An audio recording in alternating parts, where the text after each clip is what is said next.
Arashan qo'y zoti haqida. Arashan Qirg'izistonda chiqarilgan elita go'sht yo'q yo'nalishidagi qo'y zoti bo'lib, u 2021-yilda rasman ro'yxatdan o'tgan. Bu zot yirik o'lchamlari, tez o'sishi va yuqori go'sht sifati bilan ajralib turadi. Arashan qo'ylari gissar qo'chqorlari bilan mahalliy qo'pol julli ona qo'ylarni chatishhtirish orqali uzoq yillik seleksiya natijasida chiqarilgan. Asosiy xususiyatlari vazni va o'lchami. Katta yoshli qo'chqorlarning vazni 180 dan 100 kilogrammgacha atrofida va undan yuqori bo'lishi mumkin.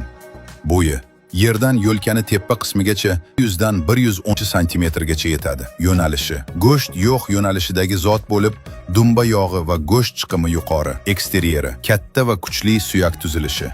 Uzun oyoqlar, yirik dumba, qo'pol jun. Moslashuvchanligi Arashan qo'ylari tog'li hududlarga, yozning issig'iga va qishning sovug'iga yaxshi moslasha oladi.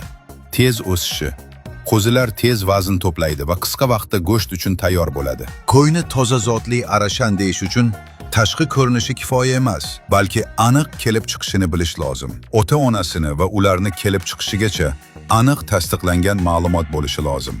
Ya'ni shajarasini bilishingiz lozim. Xalqda buni liniya deyishadi. Hozirgi kunda eng mashhuri 80-chi va undan tarqalgan Blandin va uni navarasi Frankel. Kelib chiqishi Arashan zoti Qirg'izistonda uzoq yillik seleksiya ishlari natijasida chiqarilgan. 1977-yilida Tojikistondan hissar qo'chqorlari olib kelinib, ular mahalliy qo'pol junli qo'ylar bilan chatishtirilgan. Shu asosda yangi seleksion liniya shakllangan. Zot 2021-yil 10-aprelda Qirg'iziston Qishloq xo'jaligi vazirligining qarori bilan rasman tan olingan. Qadri Arashan zoti fermerlar orasida quyidagi sabablarga ko'ra yuqori baholanadi.